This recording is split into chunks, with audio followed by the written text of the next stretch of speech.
واقعہ سناؤ. ہمارے یہاں بمبئی سے ایک جماعت گئی تھی، بہت بڑے ذمہ داروں کی، آپ نے ذمہ داروں کا نام سنا ہوگا، حضرت مولانا عبد الرحمان صاحب رویانہ والے. انہوں نے خود یہ واقعہ سنایا. فرماتے تھے ایک مرتبہ میں بیٹھا ہوا تھا، مجھ سے کہا کہ ہماری جماعت لکھنؤ گئی، کس سے ملنے کے لیے گئی؟ وقت نکالا، حضرت مولانا منصور نعمانی رحمۃ اللہ علیہ سے ملاقات کے لیے ہم گئے. آپ جانتے ہیں حضرت مولانا منصور نعمانی رحمۃ اللہ علیہ کون ہے؟ حضرت مولانا منصور نعمانی رحمۃ اللہ علیہ حضرت مولانا خلیل الرحمان سجاد نعمانی دعوت برکاتہم کے والد محترم ہیں، اور اس ملک میں ان کے بڑے بڑے کارنامے ہیں. اس امت کے لیے انہوں نے بڑی بڑی فکریں کی ہیں. آپ کو شاید معلوم نہ ہو، حضرت مولانا کا سب سے بڑا کارنامہ یہ تھا کہ مولانا جب گھر سے باہر نکلتے تو آنکھ میں سے آنسو ٹپکتے. ایک مرتبہ حضرت کے خادم نے، بلکہ حضرت کے صاحبزادے نے پوچھا کہ ابا جان آپ جب گھر سے باہر نکلتے ہیں تو آپ کی آنکھوں میں سے آنسو کیوں بہتے ہیں؟ آپ بتائیے. والد صاحب نے کہا کہ کیا ضرورت ہے، بتانے کی کوئی ضرورت نہیں ہے. بہت اصرار کیا کہ ابا جان اس لیے پوچھ رہا ہوں تاکہ میں عمل کر سکوں. تو والد محترم نے یہ کہا کہ میں جب گھر سے باہر نکلتا ہوں تو میری نظر پڑتی ہے کہ کوئی انسان دوڑ رہا ہے، بھاگ رہا ہے. میرا دل یہ کہتا ہے معلوم نہیں کس مصیبت میں ہوگا، کوئی کورٹ کے چکر کھا رہا ہوگا، کوئی کاروبار کے لیے بھاگ رہا ہوگا، کوئی ماں ہوگی تو اپنے بچے کے لیے بھاگ رہی ہوگی، کوئی بچہ ہوگا تو اپنے باپ کے لیے بھاگ رہا ہوگا. کوئی کس مصیبت میں ہوگا مجھے نہیں معلوم. تو میں اللہ سے یہ کہتا ہوں یا اللہ میں ان کی مصیبتوں کو تو دور نہیں کر سکتا ہوں، لیکن یا اللہ تجھ سے اتنی درخواست کرتا ہوں کہ تو ان کی مصیبتوں کو دور کر سکتا ہے. اللہ ان تمام کی مصیبتوں کو دور کر دے. انسانیت کا درد، ایسا نہیں کہ مسلمان پریشان حال ہے تو مسلمانوں کی پریشانی کو دور کر. انسانیت کے تعلق سے ایسے فکر مند ہے. میں اس بزرگ کا واقعہ سنا رہا ہوں. حضرت مولانا عبد الرحمان صاحب فرماتے ہیں کہ ہم جب ملاقات کے لیے گئے تو حضرت کے آخری ایام چل رہے تھے، بہت زیادہ بیمار تھے. ملاقات ہوئی، ملاقات کے بعد جب واپس ہو رہے تھے تو حضرت نے کہا بھائی رک جاؤ. روکا. اچانک ایک عجیب آواز کی، ایک کیفیت کی. حضرت نے کہا رک جاؤ. رک جانے کے بعد حضرت نے ہاتھ اٹھا کر یہ جملہ کہا کہ میرے لیے دعا کرنا کہ اللہ ایمان پر خاتمہ عطا فرمائے. میرے بھائیوں یہ وہ شخص کہہ رہا ہے جس نے پوری زندگی ایمان کی فکریں کی، اپنے ایمان کی فکریں کی، پوری انسانیت کے تعلق سے فکر مند رہا. وہ انسان تڑپ رہا ہے کہ موت کے بارڈر پر اللہ ایمان دے دے، بس یہی میرا سب سے بڑا سرمایہ ہے، یہی میری سب سے بڑی پونجی ہے. وہ یہ کہہ رہے ہیں. حضرت مولانا عبد الرحمان صاحب فرماتے ہیں پوری جماعت کی چیخ نکل گئی. اب ان کے دل سے جو آواز نکلی ہوگی پوری جماعت کی وہ چیخ نکل گئی. حضرت فرماتے مولانا عبد الرحمان صاحب کہ ہم وہاں سے یہاں آئے بمبئی، لیکن وہ ایسی چنگاری لگ گئی تھی ایمان کے تعلق سے کہ اس کا اثر اب بھی جب میں یہ جملہ سنتا ہوں ایسا لگتا ہے کہ میں حضرت کے پاس کھڑا ہوں اور حضرت بات کر رہے ہیں تو اندر سے میرا دل ہل جاتا ہے اور میں تڑپ کر رب کے دربار میں حاضر ہو جاتا ہوں کہ اللہ اتنے بڑے بڑے لوگ ایمان کے تعلق سے فکر مند تھے، مجھ جیسے گنہگار کا بھی خاتمہ ایمان پر فرمانا. یہ سب سے بڑی دولت ہے، مانگنے کی ضرورت ہے. اس کے لیے ہمارے علماء کرام نے، مفسرین نے عمل بتلایا ہے. عمل یہ بتلایا ہے کہ 3 دعائیں آپ 3 دعاؤں کا معمول بنائیے انشاءاللہ، اور عمل بھی کرتے رہیے. صرف دعا نہیں، عمل بھی کرتے رہیے اور 3 دعاؤں کا معمول بنائیے. اللہ تبارک و تعالی ایمان پر خاتمہ عطا فرمائیں گے. ایک دعا جو 3 پارے میں سورہ آل عمران میں سب سے آخری آیت 15 پارے کی جو پارے کا جو لکیر والا جو قرآن ہوتا ہے اس میں ربنا لا تزغ قلوبنا بعد إذ هديتنا وهب لنا من لدنك رحمة إنك أنت الوهاب. اے اللہ ایمان دیا، اب ایمان کے بعد ہمارے دلوں کو ٹیڑھا مت کر دینا. اللہ ایمان کو ہم سے چھین مت لینا. انک انت الوہاب، تو نے دیا ہے یا اللہ تجھی سے مانگ رہے ہیں کہ اللہ تو ہمیں ایمان پر باقی رکھنا. ایک دعا. دوسری دعا ربنا لا تؤاخذنا، اس صفحے پر سورہ بقرہ کا آخری صفحہ ربنا لا تؤاخذنا ان نسینا او اخطانا. کہ اللہ بہت سی مرتبہ میں زبان سے ایسی بات کر دیتا ہوں، کسی کو ڈانٹ دیا، کسی غریب کو فقیر کو ڈانٹ دیا تو غصے میں آ جاتا ہے، یا کوئی ایسا گناہ کر بیٹھتا ہو یا اللہ تو غضب میں آ جاتا ہے، تو فیصلہ کر دیتا ہے کہ اب اس کو ایمان کی فہرست سے نکالو. اے اللہ ایسا کوئی عمل مجھ سے صادر ہو جائے، سرزد ہو جائے، کوئی میری زبان سے ایسی بات نکل جائے اللہ میری پکڑ مت کرنا، اللہ مجھے ایمان پر باقی رکھنا، لا تؤاخذنا ان نسینا او اخطانا۔ اور تیسری دعا جو ابھی آپ کے سامنے پڑھی، فاطر السماوات والارض انت ولی فی الدنیا والآخرہ توفنی مسلما والحقنی بالصالحین۔ ان تین دعاؤں کا معمول بنانا چاہیے۔ اللہ تبارک و تعالیٰ سے دعا کرتے ہیں کہ اللہ تبارک و تعالیٰ ہمیں بھی ایمان پر خاتمہ عطا فرمائے اور اللہ ہماری نسلوں کو بھی ایمان پر باقی رکھے۔ وآخر دعوانا ان الحمدللہ رب العالمین۔ بھئی آپ حضرات سے درخواست یہ ہے کہ آئندہ بھی اس طرح کی محفلیں ہو، خاص کر درس قرآن کی محفلیں ہو تو اس میں شرکت کرے، خود بھی شرکت کرے، اپنے دوستوں کو بھی لے آئے۔ اور اس کے لیے میں نے تو ابھی جب چھٹیاں ہونے والی تھی مدرسے کے طلباء سے میں نے یہی کہا تھا کہ بس اب دو ہی آرزویں رہ گئی ہے۔ ایک آرزو تو یہ رہی ہے کہ ہر مسجد میں اچھا قرآن پڑھنے والے ہو جائے، قرآن جو تراویح میں قرآن پڑھتے ہیں تو اچھا قرآن پڑھنے والے ہر مسجد میں ہو جائے، اور اچھا سننے والے بھی ہو جائے۔ صرف پڑھنے والے نہیں، پڑھنے والے تو بہت ہے، اچھا پڑھنے والے، اچھا سننے والے نہیں ہیں۔ اچھا قرآن مسجد میں پڑھا جا رہا ہو، پھر بھی ہم لوگ 3 پاروں میں بھاگتے ہیں، جہاں 1.5 گھنٹے میں 3 پارے ختم ہو جاتے ہیں۔ اچھا سننے والے بھی ہو، میں نے ان سے یہ کہا تھا۔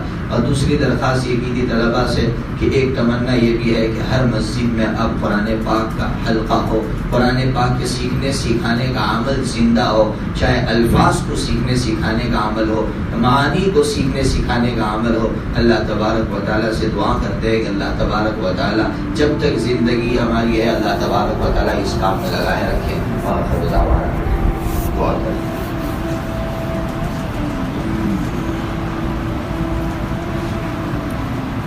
الله الرحمن الرحيم اللهم يا ربنا لك الحمد حتى ترضى ولك الحمد بعد رضاك اللهم يا ربنا لك الحمد كما أنت أهل يا ربنا لك الحمد كما ينبغي لجلال وجهك وعظيم سلطانك اللهم يا ربنا لك الحمد حمدا كثيرا طيبا مباركا فيه غير مكفور ولا مودع ولا مستغنى عنه ربنا اللهم يا ربنا لا أحصي ثناء عليك أنت كما أثنيت على نفسك اللهم صل على سيدنا ومولانا محمد وعلى آل سيدنا ومولانا محمد وبارك وسلم الحمد لله رب العالمين الحمد لله رب العالمين الحمد لله رب العالمين الرحمن الرحيم مالك يوم الدين إياك نعبد وإياك نستعين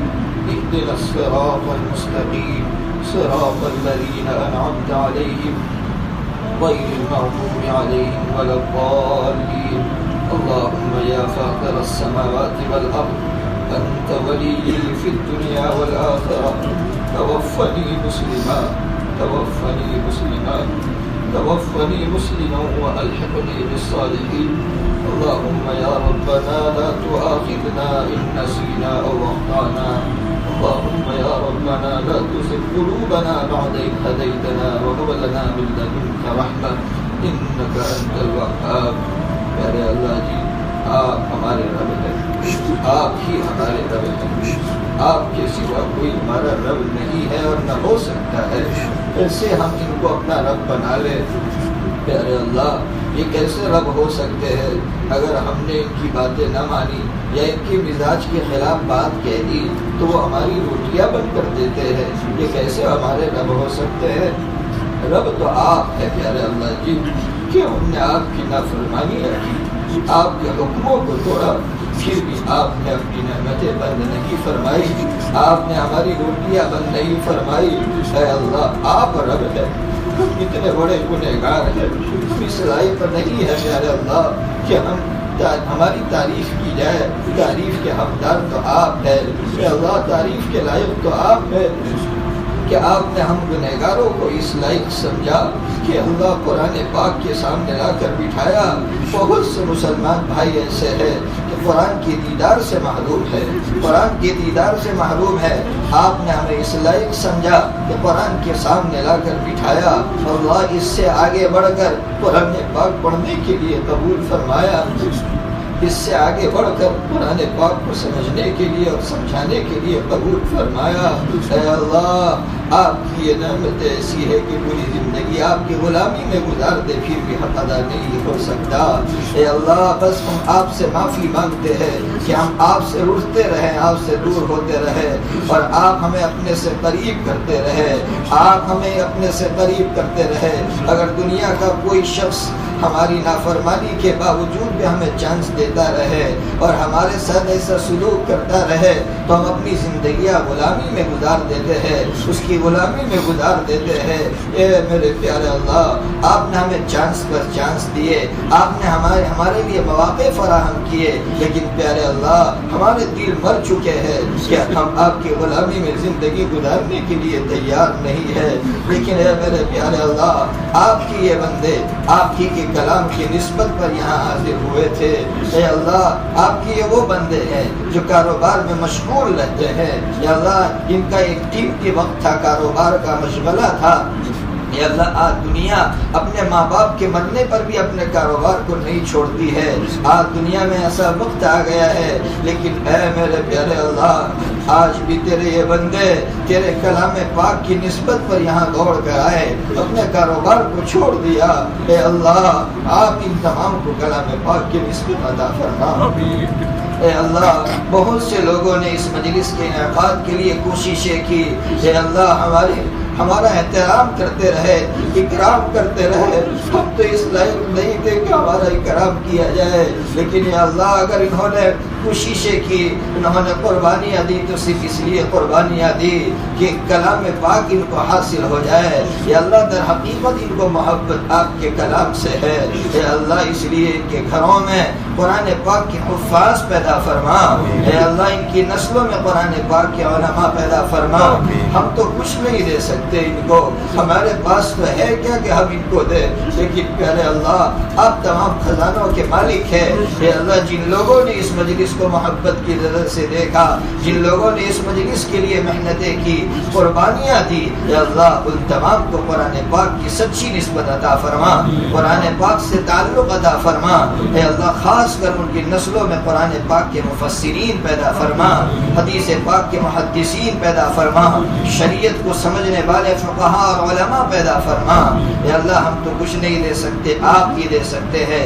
ان کی نسلوں کو آباد فرما، اے اللہ ان کے خاندانوں کو شاداب فرما۔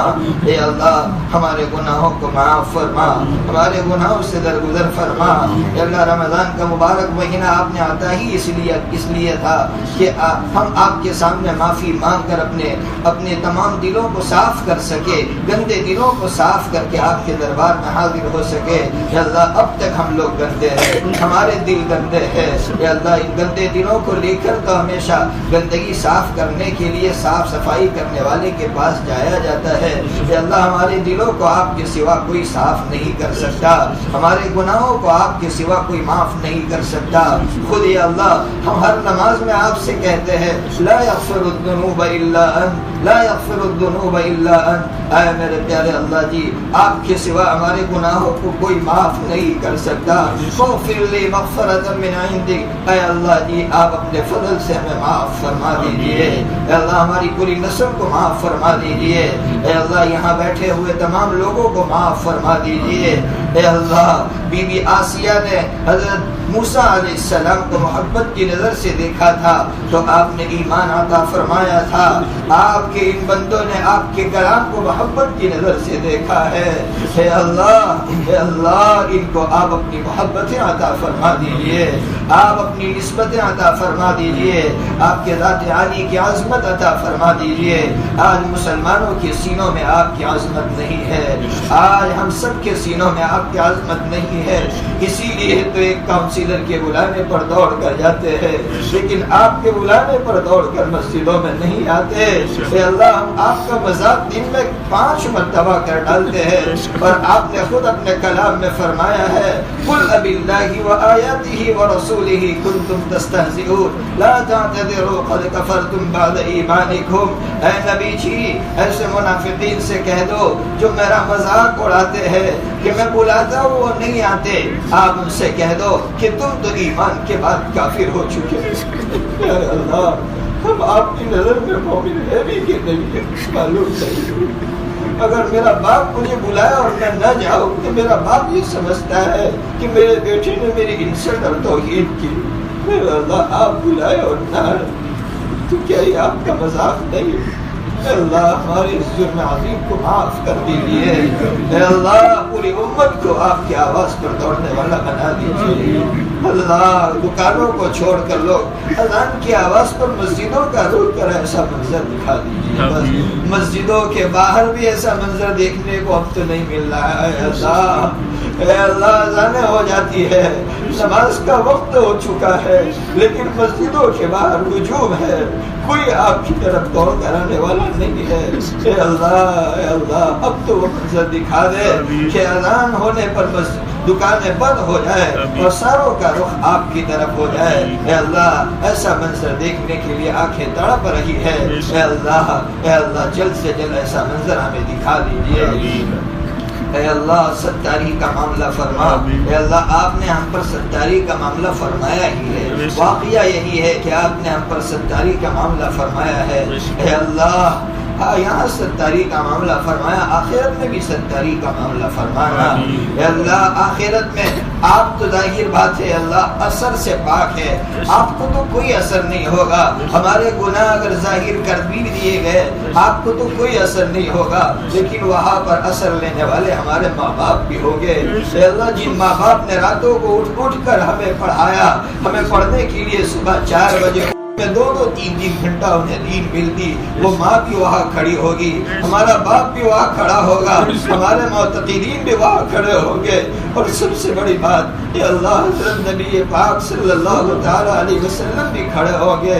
آقا سوچیں کہ جن کے لیے میں نے اتنی قربانیاں دی, جن کے لیے میں نے پتھر کھائے, جن کے لیے میری بیٹی کی شرمگاہ پر تیر چلایا گیا, میری بیٹی کی شرمگاہ سے نکلنے والے خون سے خون آلود ہوئی, اور اونٹنی بھی میری بیٹی کے خون کو برداشت نہ کر سکی.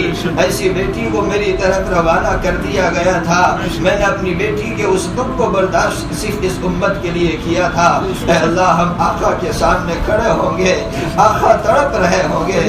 اے اللہ علامہ اقبال نے ایک مرتبہ کہا تھا کہ سب کچھ ہو اے اللہ, لیکن ایک درخواست ہے, آقا کے سامنے ہمارا حساب کتاب مت لینا. کہ آقا برداشت نہیں کر سکے, آقا برداشت نہیں کر سکے گے.